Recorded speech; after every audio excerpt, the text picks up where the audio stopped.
3. Assalamualaikum warahmatullahi wabarakatuh. Kami dari kelompok 2 agama ingin mempresentasikan atau menjelaskan tata cara memandikan jenazah. Perkenalkan, nama saya Muhammad Lutfi Fajri. Yang pertama akan menjelaskan tentang hukum memandikan jenazah. Setiap orang muslim yang meninggal dunia harus dimandikan, dikafani, dan disalatkan terlebih dahulu sebelum dikuburkan, terkecuali bagi orang-orang yang mati syahid. Hukum memandikan jenazah orang muslim menurut jumhur ulama adalah fardu kifayah atau wajib. Artinya, kewajiban ini dibebankan kepada seluruh mukallaf di tempat itu. Tetapi, jika telah dilakukan oleh sebagian orang, maka gugurlah kewajiban seluruh mukallaf. Adapun dalil yang menjelaskan kewajiban memandikan jenazah ini terdapat dalam sebuah hadis Rasulullah SAW, yaitu dari Ibnu Abbas bahwasanya Nabi SAW telah bersabda tentang orang yang jatuh dari kendaraannya lalu mati. Mandikanlah ia dengan air dan daun bidara. Selanjutnya, ada orang yang utama memandikan jenazah.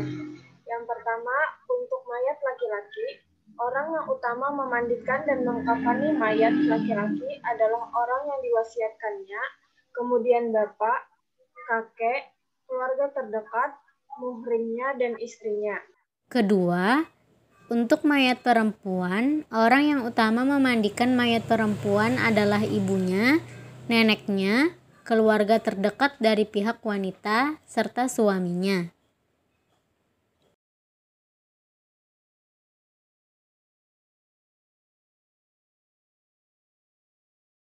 Yang ketiga, untuk mayat anak laki-laki dan anak perempuan. Untuk mayat anak laki-laki, boleh perempuan yang memandikannya, dan sebaliknya untuk mayat anak perempuan, boleh laki-laki yang memandikannya. Yang keempat, yaitu jika seorang perempuan meninggal, sedangkan yang masih hidup semuanya hanya laki-laki, dan dia tidak mempunyai suami, hidup sebaliknya seorang laki-laki meninggal, sementara yang masih hidup hanya perempuan saja, dan tidak mempunyai istri, maka mayat tersebut tidak dimandikan, tetapi cukup ditayamumkan oleh seorang dari mereka dengan memakai lapis tangan. Hal ini berdasarkan sabda Rasulullah SAW, yakni yang artinya jika seseorang perempuan meninggal di tempat laki-laki dan ada perempuan lain, tidak ada perempuan lainnya, atau laki-laki meninggal di tempat perempuan-perempuan yang tidak ada laki-laki selainnya, maka kedua mayat itu ditayamumkan, lalu dikuburkan karena kedudukannya sama seperti tidak mendapat air. Hadis riwayat Abu Daud dan Baihaqi. Kemudian syarat bagi orang yang memandikan jenazah. Pertama, muslim, berakal dan balik. Kedua, berniat memandikan jenazah. Ketiga, jujur dan soleh. Keempat, terpercaya, amanah, mengetahui hukum memandikan mayat, dan memandikannya sebagaimana yang diajarkan sunnah, serta mampu menutupi aib si mayat. Mayat yang wajib untuk dimandikan. Yang pertama, mayat seorang muslim dan bukan kafir. Yang kedua, bukan bayi yang keguguran. Dan jika lahir dalam keadaan sudah meninggal, tidak dimandikan. Yang ketiga, ada sebahagian tubuh mayat yang dapat dimandikan. Yang keempat, bukan mayat yang mati syahid. Kemudian ada tata cara memandikan jenazah.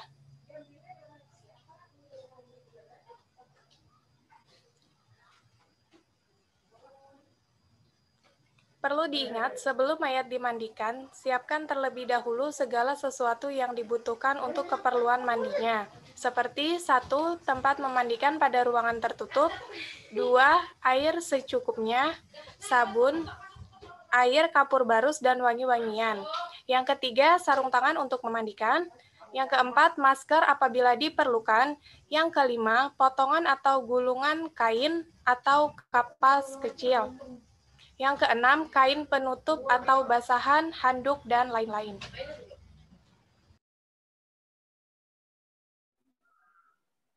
Mandikan pasien pada tempat yang tertutup, pakailah sarung tangan dan bersihkan jenazah dari segala kotoran. Membasuh mayat hendaknya dengan jumlah siraman yang ganjil seperti 1, 3, 5, sampai 9 kali.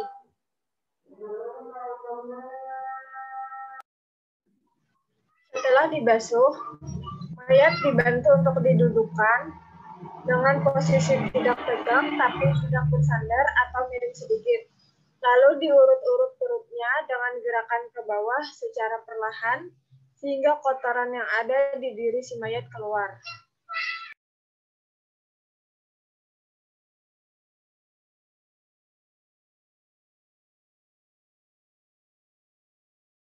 Setelah diurut perutnya, dari semua kotorannya keluar, lalu orang yang memandikan jenazah harus menyiram bersih bagian yang terkena najis oleh kotoran si mayat tersebut.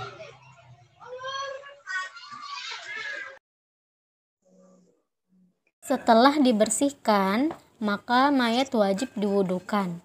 Proses perwuduannya sama seperti kita hendak sholat.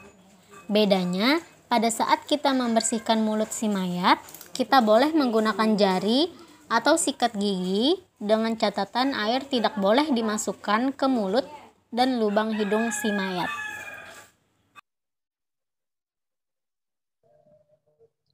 Setelah diwudukan, lalu kita membersihkan kepala si mayat.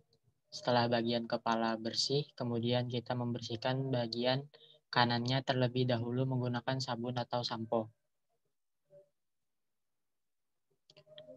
Setelah itu, mayat kita miringkan untuk membersihkan bagian belakangnya dan untuk bagian sebelah kiri juga berlaku seperti yang tadi.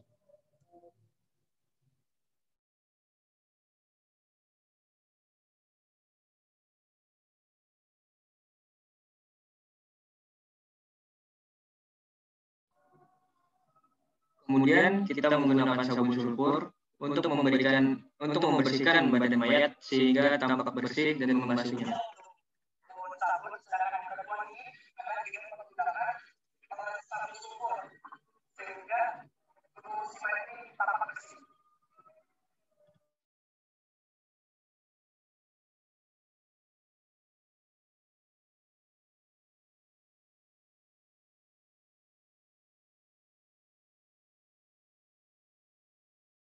Setelah itu, si mayat disiram dengan air kapur barus yang telah dihaluskan agar tubuh si mayat tidak digigit dan dikerumuni oleh serangga.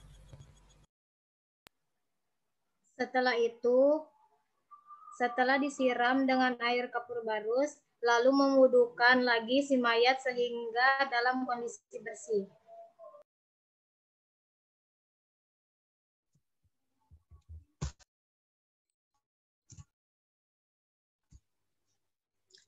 Setelah itu, kita mengeringkan si mayat dengan handuk atau kain kecil. Setelah kering, kita menyisirkan rambut mayat dan apabila kukunya panjang, kita juga memotongnya dan diberikan minyak wangi.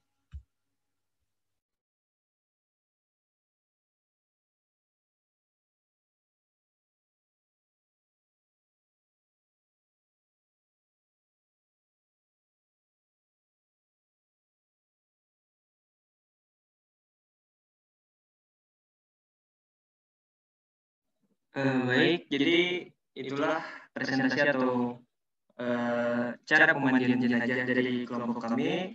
Apabila ada salah kata yang kurang berkenan, mohon maaf. Kami akhiri, wabillahi taufiq wal hidayah. Wassalamualaikum warahmatullahi wabarakatuh.